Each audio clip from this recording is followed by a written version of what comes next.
What is up, guys? Welcome to a special edition of Talk Flagler. We are here with Ellison, who is a candidate for the United States Senate. He's currently in the Democratic primary, which is in August of 2022, and he's here visiting Palm Coast in Flagler County. So welcome to town, Alan. You're one of our least local guests that we've had, but it's still great to have you on. Well, thank you so much for having me. Absolutely. So the first question is, how have you prepared for a job as lofty as representing the state of Florida in the U.S. Senate? Well, I'll tell you, the best way to answer that is that anything that you have done, anything that I've ever done, has actually prepared me to be in the United States Senate. And the thing is that there are currently 12 U.S. senators who currently do not have legislative or political background. And so what the founding fathers wanted to have was someone who had heart and character, more so than people who had a background in legislative experience. And so I'm a political scientist, but I'm also a business owner, and I'm also an individual who believes in helping people. So every day of my life, I try to find someone that I can help. And so running for the United States Senate is just a way for me to maximize my gift of helping people. Mm-hmm. Who are your role models in campaign, either in government or otherwise? I like Dr. King for how he was able to mobilize a nation around human rights and civil rights. I like President Obama because of how he was also able to mobilize people around hope and change. And so I look at those individuals as role models because in a time where we have experienced so much political rhetoric and division, we need leaders who can mobilize people to come together and do good for one another. I think we've seen so much destruction because of division, like what we've seen in January 6th at the nation's capital, and all of the things that further pull our nation apart. We have to be able to, invoke the presence of King in our speech. We have to be able to inspire the people like Obama, and we have to always work towards building and creating a more perfect union. I actually got to visit Ebenezer Baptist a couple months ago, where King preached his whole life. That was a lot of history. Oh yeah. In one place. Just I didn't know how much Atlanta was a center for the civil rights movement until I was visiting there and I saw everything that was around. Yeah, I hope to visit there one day soon. Definitely worth it. So you talk about being a champion for the disabled as one of the tenets of your campaign. Where is Florida not doing right by its disabled population, and how would you work to improve that? Well, disabilities is broken down as cognitive disabilities, physical disabilities, and when it comes to the cognitive disabilities, we could do a whole lot better in the state to make sure that we're looking out for the children who are in school who live with disabilities, who are learning, like having a hard time learning and being in school. We need to do a much better job of those who have become disabled.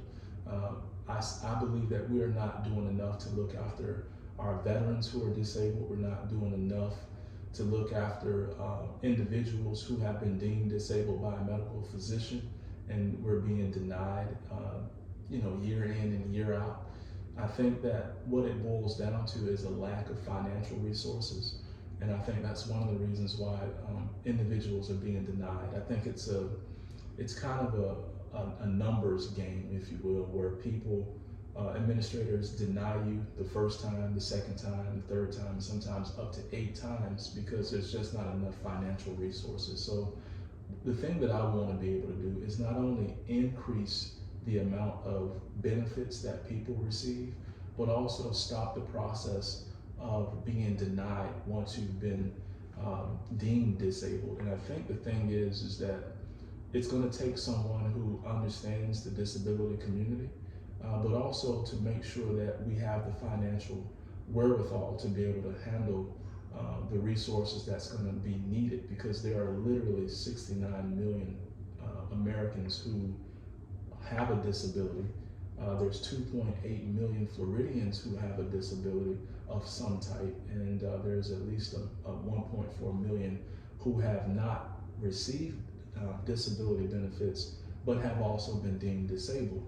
And so the numbers are staggering. And for those individuals who are being taken care of by a mother or a father or a healthcare professional who's in the home, being able to take care of people with disabilities is also, a strain. And so we want to make sure that we are alleviating any type of physical, mental, or any type of strain that is being placed on Americans because of disabilities. And all it takes is individual or individuals who care enough to make that a priority like we have in our campaign. Mm-hmm. So Florida is traditionally seen as one of the biggest swing states in the country for national elections, definitely, and also for Senate elections. In the last two presidential elections and the last two Senate elections, Florida has gone red. Why is someone like you with a progressive platform the right choice to unseat a nationally recognized Republican senator?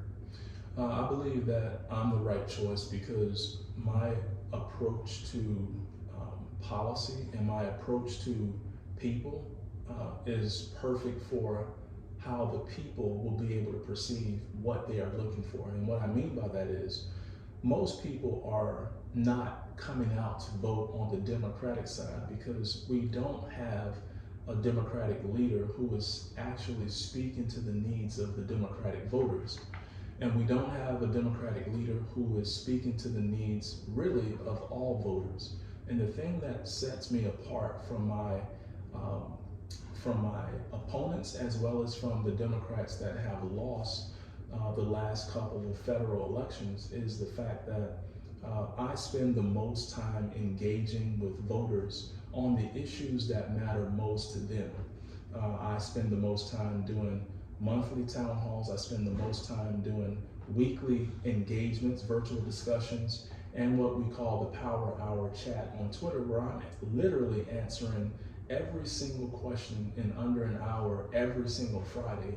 I think that it is important to have that level of engagement because voters don't feel as if their voices and ideas or concerns are being heard by leaders in the party at the federal level. And so because we have spent so much time engaging with voters and listening and learning how we can improve the quality of life of voters, this is why we have been able to build a grassroots movement of people of all walks of life from every political ideology, and we have brought them into our movement for the purpose of trying to have more responsive leadership in the United States Senate.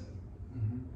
So there's a possibility after next year's elections, the Senate might either remain 50-50 between the two parties as it is now, or be relatively close to it. If you were in the Senate in that situation, how would you plan on working with senators like Joe Manchin and Kyrsten Sinema, who have wielded an incredible amount of power in the dealings of the Senate to ensure that an actual progressive agenda is advanced? Well, I think the first thing that we have to do is we have to remove money out of politics.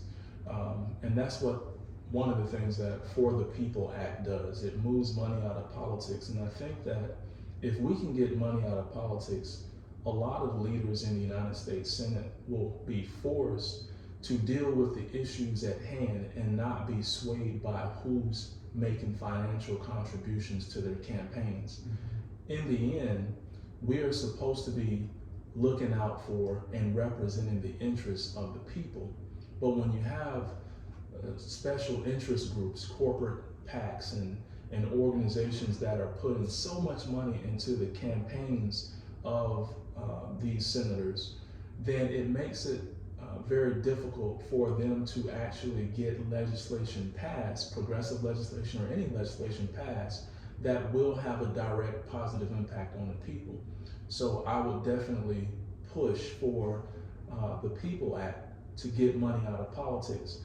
In the event that we are not able to have the For the People Act passed, then we will definitely be forced to have to look at the issues and try our best to win and lead and raise enough awareness with the people so that the people can put enough pressure on leaders to see things their way. It's unfortunate that leaders don't look at the issues at hand and be able to move policy to benefit the people. Most leaders are swayed by mass public sentiment or who's paying the money. And if we can remove the money, we can always move mass public sentiment. It's just a matter of how we campaign, how we outreach, and how we coalition build. And I've proven that we can build coalitions pretty strongly around issues through our political action component. So I want to talk about energy a little bit and climate. Within the movement for greener energy, there's some debate about whether solar, wind, nuclear, hydroelectric is the way of the future to replace carbon coal. Are any of these options in your mind the one solution, or do you think it's going to be a combination of multiple of those? Well, thank you for that question. I think it has to be a combination of things, because what happens is, depending on where you are in the country will determine what resources are available to you as far as renewable energy. In Florida, we have a very strong opportunity to lead in renewable energies, especially with water, because we're peninsula, we're surrounded by water. We have so many lakes, we have so many major bodies of water, but also we are starting to lead in the development of solar panels. I've seen solar panels on my drive up here, but also wind is always a viable option. I don't know if Florida is ready for nuclear, but I do know that it is a viable option. But one thing is for sure, climate change is real. We definitely need to have a green approach to how we deal with our environment, because it's so detrimental that if the earth increases in temperature just 2 degrees, what would end up happening is that we would lose 200 million people on this earth, not only by a heat wave that could kill that many or up to that many people, but coupled with the idea that there are a certain amount of crops that cannot grow in temperatures with just a 2-degree change. So if we were to lose those crops, it would have an adverse effect on our ability to feed the world's population. So when you're talking about heat strokes, you're talking about food insecurity, climate change has direct impact on those two, which is how we get to losing 200 million people. There are so many things that we could do to curb our dependence on fossil fuels. There are so many things that we can do to curb our own carbon footprint. For example, one of the things that I do now is I try to ride a skateboard for the majority of the places that I go in town, because just personally, that is something that I can do as an individual. But we have to look at what we can do as individuals, what we can do as companies, and what we can do as a country through policy. We have to do everything in our power, because the fact of the matter is that over time, the earth is getting hotter and it is causing problems. We're seeing it in Florida with the blue-green algae blooms. We're seeing it with the increase in red tide. We're seeing it also when it comes to citrus production or the lack of, because of citrus green with our oranges. Our oranges are not being produced at the rate in which they used to because of global warming. We know that bacteria grows at a higher rate when there is warmer environments. And originally I thought that the problem of citrus greening here in Florida was something that we only dealt with here in Florida, but after further research, I see that it is now a global phenomenon. People are dealing with citrus greening in South America, they're dealing with it in Europe, Africa, and it's all because the climate is changing. And while we're speaking of that, I always want to be able to educate people about what climate change is, because it was just last week someone told me that up north it was cold. And therefore, on that particular day, it was the evidence that climate change is not real, because if the earth is getting hotter, why are we having a cold day? And so, for those who are out there listening, there is a difference between weather and climate. Weather is what takes place day to day. Climate is what takes place in the atmospheric pressure over a 30-year span. So if we calculate what the average temperature is doing on a 30-year span, then we can see that the earth is getting warmer and we are having to suffer because of it. Even if we don't realize what the point of origin is causing this suffering, it's because scientists have been watching it, and we know that we are dealing with an ecological change in our ecosystem. We're seeing a lot of drought in places, extra fires because the earth is so warm. We're seeing increased earthquakes because of the earth trying to release pressure, and we've seen more hurricanes than we've ever seen over the last 30 years. And so all of these factors are the evidence of the fact that climate change is real. I think my favorite takeaway from that, aside from all the very good and factual climate analysis, is that you are a skateboarder. I didn't know that. A lot of good skate parks in Palm Coast next time you're driving through. Well, I brought my skateboard today, so if I see it, I'll definitely pull over and try them out. Wadsworth Park, if you need to. Okay. Yeah. So, in the Senate, would you be a supporter of the Green New Deal, or are there any additions or changes you would make to it as it is now? I think the Green New Deal is definitely a good first step towards reducing our carbon footprint. I think the Green New Deal is something that it's aggressive. It's definitely trying to do the right thing in a very short amount of time. And so I would definitely start there, because it's not law now. You know, it's something that we really should get on board with. Mm-hmm. So, switching gears a little bit, in America, the national defense budget considerably outpaces the budget for veteran services and veteran care, probably several times over. Should that gap be smaller between those two budgets, and in what ways could we be doing better by our veterans of the armed services? Well, if you look at our budget, we're spending more money on our defense than every country in the world with the military combined. And the majority of that money is not going towards our military. It's going towards defense contracting firms, which are for-profit entities that are literally getting the majority of our defense budget, which make up less than 1,000 individuals who are already wealthy. If we were to cut our defense budget in half, we would still be spending more money than every country in the world with the military combined. The problem with all of this defense spending is the majority of it is not making it to our military men and women. It's not making it to their families, and it's definitely not making it to our veterans. What I would like to see is that we streamline our defense budget, make sure that we are not overspending on weapons and materials that are making these companies richer, and we're putting a great deal of those resources not only in the military families and our soldiers, making sure that they have what they need to be educated, to be housed, and making sure that they have what they need, but also for those who have spent their time in the military protecting our country, protecting our rights and our freedoms, because it's very sad to know that individuals can do all of those things to protect all that we hold dear, only to be forgotten about once they get out of the military. So I think that within the military or the defense budget, we could do a whole lot more to help our veterans. We can do a whole lot more to reduce the rate of suicide among our veterans.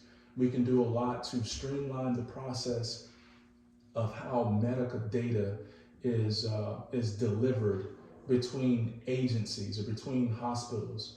We definitely need to make sure that our military men and women and veterans can go to any hospital and not just designated hospitals. And the reason I say that is because I've had town halls with veterans, and I've learned that there are a lot of veterans who have to travel a great distance just to get to a VA hospital. My uncle, for example, we live in Highlands County, and the nearest VA hospital on one side of the state is in St. Pete. That's 2.5 hours away. The other VA hospital is in West Palm Beach. That's also 2.5 hours away.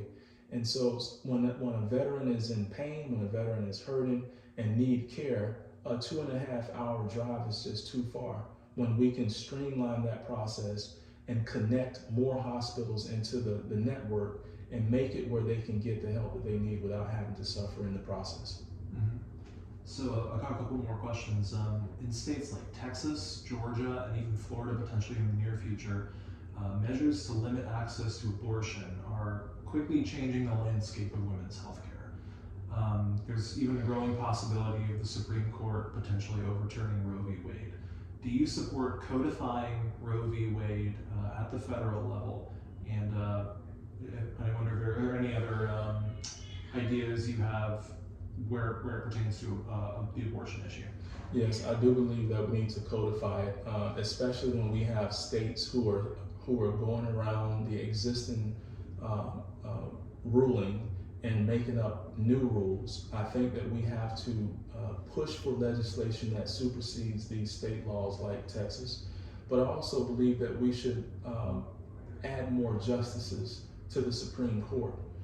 Because what we saw in the previous administration was we saw court packing. We saw a host of judges who were very political in their stances become judges to oversee cases like these that will reverse the course of history. And in order for us to have a chance, we have to add more judges to the bench to create a balance. The thing is that when you look at the Supreme Court and you look at the amount of cases that they see, most people don't realize that they see right around 240 cases a year. And it's because there are simply not enough justices to see all of the cases that come up to the courts. And so we could solve two problems. We could have justices that create balance on some of the most vital issues of our time, but also we could actually see more cases. And I think it has been done at least a couple of times in history, and I think we're at the juncture where we need to do it again, especially with the rise in our population. The last time it was done, our population was nowhere near the size that it is now. And we have a population that is getting older, but we also have a population of people that rival the baby boomer demographic. And we need justices that can reflect our evolving society. And so, it's going to take Democrats working together and pushing for there to be, more justices on the Supreme Court, and working towards codifying legislation that will definitely protect a woman's health care decisions. Mm-hmm. So recently in America, we had two very publicized, very landmark trials for Kyle Rittenhouse and for the killers of Ahmaud Arbery. Where would you describe the state of race relations being in America today, and what's something that a senator specifically could do to address that? I think race relations in America is it's still fragmented. It's still very much dividing our nation. We like to say that America is a melting pot. But what America really is, it's a salad bowl. We still have so many different diversities that cling to their own in America, and we need to have senators who not only understand our diversity, but ones who embrace it. It is our diversity that made us great, but it's also the lack of understanding about diversity that keeps us from being even greater. And I think if we had more leaders in the United States Senate, and just leaders in general, who embraced diversity, but also spoke to what make us great, then we would have more people appreciating who we are in terms of our differences, as opposed to trying to write policies and trying to speak in ways that keep us all divided. I just came from an event where I was speaking about the difference between walls versus bridges. We need leaders who are really about building bridges, because we have too many leaders right now that are all about building walls. And as we know from history and throughout the world, walls have always served to divide humanity. We need to be able to come together, because in coming together, we can achieve so much more, and we are so much better for it. Mm-hmm. So I have one last question. This might be the most important one of all, especially for Florida voters. Is the definitive sub sandwich Publix or Subway? To get us out of here. You know, the question is answered this way. It depends on a person's social economic status. Oh, okay. If you're of a certain social economic status and you make a little bit more, then you probably might go to Publix. If you make a little bit less, you might go to Subway. At the end of the day, we should always strive to make sure that every American can eat wherever they want to eat and not go broke trying to survive. That was good. You were ready for that one. That was a better answer than I was expecting. So there you have it, guys. Alan Ellison, candidate for U.S. Senate. Any final thoughts before we get out of here? How to get engaged with the campaign? Absolutely. First of all, I just want to thank you for inviting me to Flagler County. I've enjoyed myself while I've been here. And for those of you who have been listening to this broadcast, if you are inspired by what I had to say here, then please join our team. You can do so at alanellison.com. Make a contribution and amplify our campaign's message. We depend on people just like you to help reach further, reach more people. At the end of the day, it's really going to boil down to who can reach the most people. And if you can help us to amplify our message, then please join the team so that we can do that, because we're working very hard around the clock to address the needs and concerns of the many. We believe that we should be improving the quality of life for every American, not just some. I'm Alan Ellison, running for the United States Senate, and I approve this message. Very good. Thanks again for coming, Alan, and that's our show. Make sure to tune in next week, guys. This has been the Talk Flagler podcast. Awesome. That was a great interview. That was maybe the best answer we've ever had on the sub sandwich question. Oh, yeah. I appreciated that. I think we're going to end this one too.